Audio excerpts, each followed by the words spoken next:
कर्म तो हमें भोगनी है, हमें भी भोगना है, आपको भी भोगना है।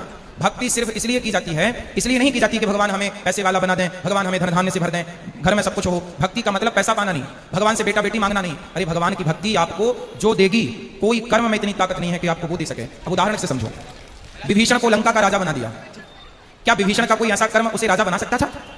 कर्म अच्छे करता था फिर भी लातें खाता था, रावण लात मार के निकालता था, उसके कर्म का भी उसे दंड मिला। पर भगवान की भक्ति जो की, उस भक्ति का भी फल, कर्मों का फल यदि मिलता है तो भक्ति का फल भी मिलता है, थोड़ा सा देर है। विभीषण को भक्ति का फल मिला। उस कोई व्यक्ति ऐसा कितना कर्म करता कि वो लंका का राजा। भगवान कर्मों के फल को नहीं देखते कि तुमने भक्ति हमारी कितनी की। जब भक्त शरण में चला जाता है तो भगवान भूल जाते हैं कि कितना बड़ा पापी और पतित है, उठा करके राज सिंहासन पर बिठा देते हैं। दूसरा सुग्रीव भी लातें खाता था भाई की, दर दर की ठोकर खाता था, उठा के बिठा दिया।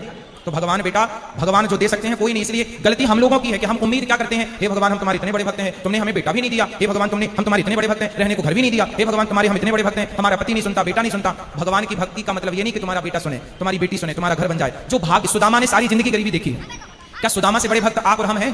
क्या हो सकते हैं? नहीं। लेकिन सुदामा से ज्यादा हमारी शिकायतें हैं। सुदामा की तो एक भी नहीं थी, सारी जिंदगी भीख मांगकर गुजारा किया, सारी जिंदगी भगवान की भक्ति की, और मांगने नहीं गए, 4 मुट्ठी चावल अपनी हैसियत के अनुसार देने गए। जब सारी जिंदगी उन्होंने भक्ति की और फिर भी गरीबी में रहकर शिकायत नहीं की, तब भगवान ने देखा कि भक्त पक्का है। 50 रुपए का घड़ा जो खरीदती हो ना मेरी बहन, उस घड़े को भी कुम्हार हफ्ते भर पकाता है, भट्टे में महीनों तक पकता है, वो कम से कम 10 दिन की आग तो देता होगा, तब जाके वो काले से लाल होता है, माटी पक जाती है तो लाल हो गया। अरे घड़े को भी पकने के लिए आग में उसे डालना पड़ता है। तो भगवान जब अपने भक्त को पकाएंगे तो थोड़ा तो दुखों की आग में तपाएंगे कि देखें कितना कच्चा कितना पक्का। इसलिए हर हाल में गोविंद का स्मरण करो और ये मत कहो कि हमें भगवान से कुछ चाहिए। लोग कहते हैं कि भगवान के भक्तों को दुख मिलता है। अरे जो भगवान का सच्चा भक्त हो जाएगा उसे पता ही नहीं चलेगा कि दुख क्या चीज है, उसे तो सुख ही मिलेगा। गोपियों को भगवान की याद में रोने में भी सुख था, कैसे कहें हम कि ये दुख था।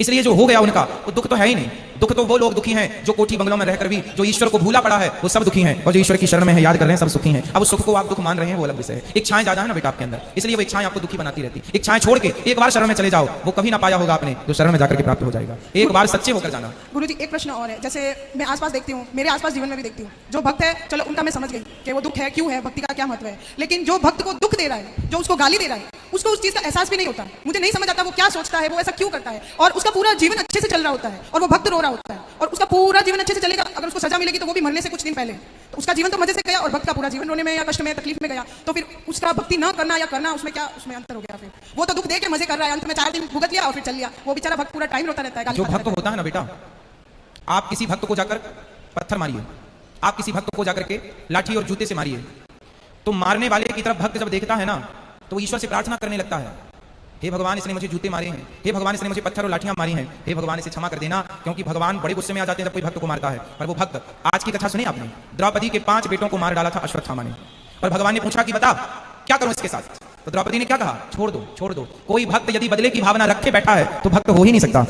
भक्त तो ये चाहता है कि इसने गलती की है पर भगवान इस पर क्षमा करना, और भगवान क्षमा करते नहीं है। विभीषण को लात मारा रावण ने, मारा लात मारा भगवान ने, भगवान को, भक्त को। भगवान ने कहा रावण तुमने मेरी छाती में लात मारे होते ना, मैं तुम्हें माफ कर देता, तुमने भक्त को मारा है इसलिए माफ नहीं सर्वनाश करूंगा, कर दिया। एक बात बताओ कि जब तक रावण ने विभीषण को लात नहीं मारा, तब तक राम जी ने लंका में एक भी बाण छोड़ा हो, एक भी नुकसान किया हो लंका का, तो मुझे बताओ। रावण ने सीता मां को चुराया, जयंत ने सीता मां के चरणों में चोंच मारी थी तो बाण छोड़ दिया था, त्रैलोक्य में जयंत को बचाने वाला नहीं मिला, चरणों में चोंच मारी थी केवल, और रावण तो पूरी सीता उठाकर ले गया। तो क्या राम जी बाण वहीं से बैठे बैठे ना मार देते? रावण तो मर जाता। लेकिन नहीं, राम जी ने कहा कि रावण भले मेरी पत्नी का हरण किया हो लेकिन मेरे भक्त को रोटी खिलाता है विभीषण को, इसलिए मैं बाल विवाह नहीं करूंगा। लेकिन जब उस भक्त को लात मारा तो राम जी ने सर्वनाश कर दिया। भगवान कहते हैं तुम मुझे लात मार दो, सह लूंगा, मेरे भक्तों को मारोगे विनाश कर दूंगा। इसलिए मेरी बहन, आप जो कह रही हैं कि भक्तों का अपमान करके लोग मजे से रहते हैं, नहीं, उनको जब मिलेगा ना दंड, भगवान थोड़ा सा देर, God mills grind slow but sure, ईश्वर थोड़ा धीरे चक्की चलाते हैं, पिसता है उनके घर आटा धीरे, पर पिसता जरूर है। हिसाब तो पाई पाई का रखते हैं ना भगवान, जब देंगे ना तो खूब नानी आ जाएगी। और आप ये मत सोचो जैसे मैंने, आप भक्त हो और मैंने आज आपको अपमानित किया, आपको मारा मैंने, तो आप तो भक्त हैं, आप तो मेरे से कोई ना कुछ ना कहेंगे और मैं तो मौत से रह रहा हूं। लेकिन मेरे जीवन के आखिरी तक और जो अगला जन्म होगा, वो सारे जन्म में इस जन्म का ये दंड भोगना पड़ेगा। कोई अंधा है, कोई लंगड़ा है, कोई बहरा है, क्यों है? किसी जन्म का तो हिसाब चुक रहा है ये। क्यों लोग घिसट घिसट के चल रहे हैं? क्यों चप्पल पाँव में ना पहन के हाथ में पहनना पड़ रहा है? ये आज का ही कर्मदंड थोड़ी है, ये किसी ना किसी जन्म का कर्मदंड ही तो भोग रहा है।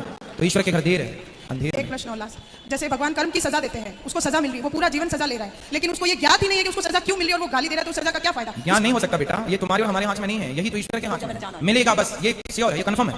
बट ये नहीं कंफर्म है कि आपको किस दंड पाप का। भीष्म पितामह को बाणों की सरिया मिली, भीष्म पितामह ने कहा कि मैंने तो कोई पाप नहीं किया, मैंने तो कोई अपराध नहीं किया, मैं तो अपने 20 जन्म पुराना मैं जानता हूं। भगवान ने कहा 20 जन्म तक तो जानते हो, 20 जन्म के पहले 21वां जन्म देख लेते तो मिल जाता। एक सांप को कांटों के ढेर में फेंक दिया था 21 जन्म पहले, उसका दंड आज मिल रहा है भीष्म पितामह को। तो हमारी और आपकी सोच, हमारी और आपकी बुद्धि से ईश्वर का न्याय परे है।